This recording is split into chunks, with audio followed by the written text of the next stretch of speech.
Assalamualaikum warahmatullahi wabarakatuh. Selamat datang di Mistisku. Pada kesempatan kali ini, kami akan menceritakan asal-usul jelangkung. Sekitar pada tahun 1999-an, penulis pernah bercengkrama dengan seseorang paranormal. Pada saat itu, penulis penasaran dengan sosok jelangkung.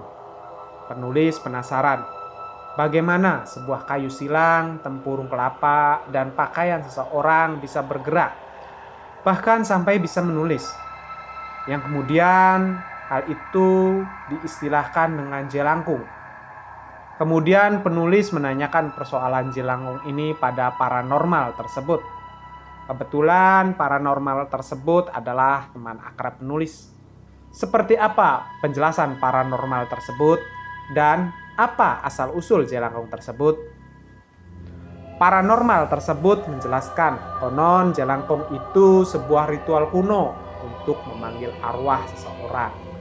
Secara pasti, pertama kali ritual jelangkung ini ada tidak dapat dipastikan kapan tepatnya. Tetapi menurutnya, bahwa ritual jelangkung ini sebenarnya sudah ada sejak zaman dahulu kala dan dipraktekkan di berbagai belahan bumi. Salah satunya di daerah Afrika. Istilah sihir dalam kebudayaan Afrika adalah voodoo. Konon pada benua Afrika inilah ritual jelangkung pertama kali dilakukan. Saat itu ada sebuah suku di Afrika yang menguasai wilayah yang begitu luas. Kemudian suku itu membuat sebuah kerajaan. Konon suku itu sudah tidak memiliki musuh lagi karena semua suku takluk pada mereka. Dalam kehidupan suku tersebut sudah dimulai dijalankannya hukum. Zaman itu konon setelah zaman Raja Hammurabi. Suatu hari terjadi sebuah penemuan mayat dengan tulang tengkorak pecah. Kasus penemuan mayat tersebut kemudian dilaporkan kepada kepala suku. Pembunuhan misterius ini kemudian menjadi perbincangan di kalangan suku utama tersebut. Setelah itu, proses penyelidikan dilakukan oleh panglima perang suku tersebut. Penyelidikan yang dilakukan oleh panglima perang tersebut mengalami kebuntuan. Panglima perang suku tersebut kemudian melaporkan kepada raja atau kepala suku tersebut bahwa dia memiliki keterbatasan untuk bisa mengungkap pembunuhan tersebut. Kepala suku itu kemudian memanggil panglima perang dan tukang sihirnya. Ia membicarakan persoalan tersebut. Tukang sihir suku tersebut kemudian menjelaskan bahwa ia bisa memasukkan arwah korban ke dalam tubuhnya dan raja atau panglima perang suku bisa menanyainya. Kepala suku sekaligus raja itu kemudian menjelaskan bahwa proses ini adalah proses hukum yang harus bersih dari subjektivitas. Tukang sihir suku itu kemudian menjelaskan bahwa dulu leluhurnya adalah salah satu murid Harut dan Marut, yaitu pengajar sihir pertama kali di dunia. Ia pernah menceritakan bahwa segala sesuatu yang pernah dipakai oleh seseorang di masa hidupnya bisa menjadi sarana untuk memanggil roh orang yang memakainya. Dukun suku itu kemudian meminta pakaian yang dipakai korban. Kemudian dukun suku itu mulai menyalakan kemenyan atau dupa. Setelah itu, ia memanggil roh tersebut. Roh korban tersebut kemudian berbisik pada sang dukun tentang semua yang terjadi. Dukun itu kemudian meminta roh korban untuk memasuki pakaiannya. Ia harus dibuatkan kerangka supaya ia bisa masuk. Setelah itu, dukun tersebut membuat sebuah kayu silang. Kayu itu kemudian ditancapkan di atas pasir. Dukun suku itu juga menaruh tempurung kelapa di atasnya. Setelah itu, pakaian korban pembunuhan tersebut dipakaikan pada kerangka tersebut.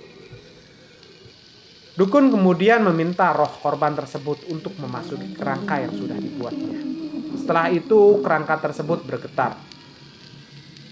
Setelah kerangka itu bergetar, kemudian kerangka itu diam kembali.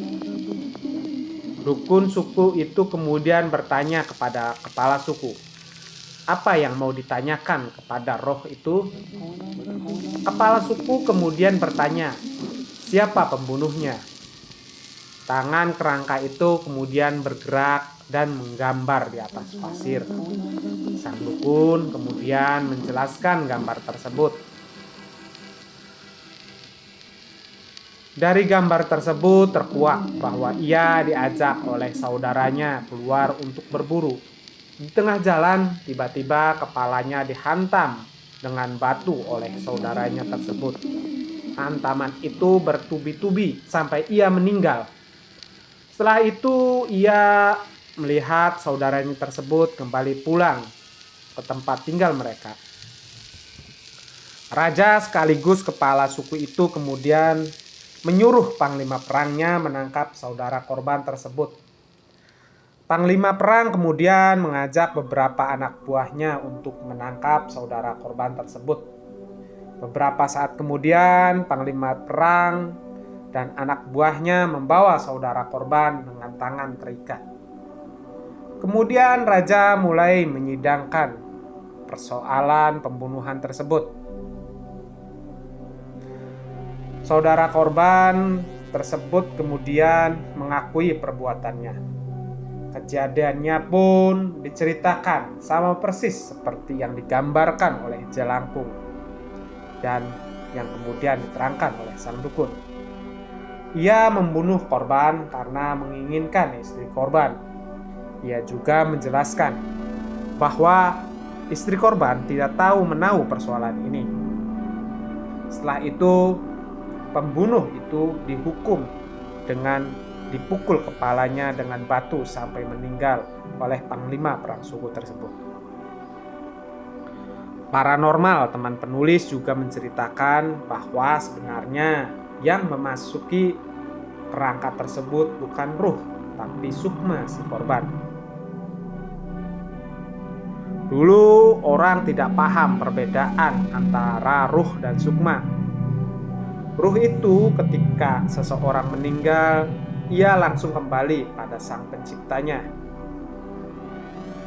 Sukma itulah yang akan mempertanggungjawabkan semua apa-apa yang diperbuatnya.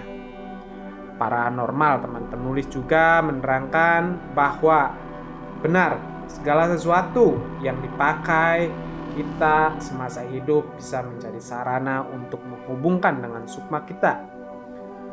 Seseorang bisa diguna-guna hanya dengan pakaian yang pernah dipakainya saja. Menurut penuturannya, konon ritual jelangkung ini harus dilakukan oleh orang-orang yang mengerti betul tentang tata cara memanggil sukma seseorang. Jika orang tersebut tidak melepaskan sukma pada kerangka jelangkung, sukma orang yang meninggal itu akan terperangkap pada kerangka jelangkung. Kerangka jelangkung itu bisa bergerak karena dikendalikan sukma orang yang meninggal tersebut. Kalau seseorang tidak melepas sukma dari kerangka jelangkung tersebut, kerangka jelangkung itu bisa hidup dan mengejar orang yang memasukkan sukmanya ke dalam kerangka jelangkung. Sebenarnya ritual jelangkung ini tidak gampang. Penulis juga sebenarnya tidak bisa memastikan kebenaran dari jelangkung tersebut. Penulis hanya memiliki pengalaman ketika masih kanak-kanak. Waktu itu penulis ikut dengan anak-anak yang lain menyaksikan ritual jelangkung. Tetapi penulis sudah lari terbirit-birit sebelum kerangka jelangkung itu bergerak. Terima kasih sudah menyaksikan konten mistisku. Sampai jumpa di konten mistisku selanjutnya. Wassalamualaikum warahmatullahi wabarakatuh.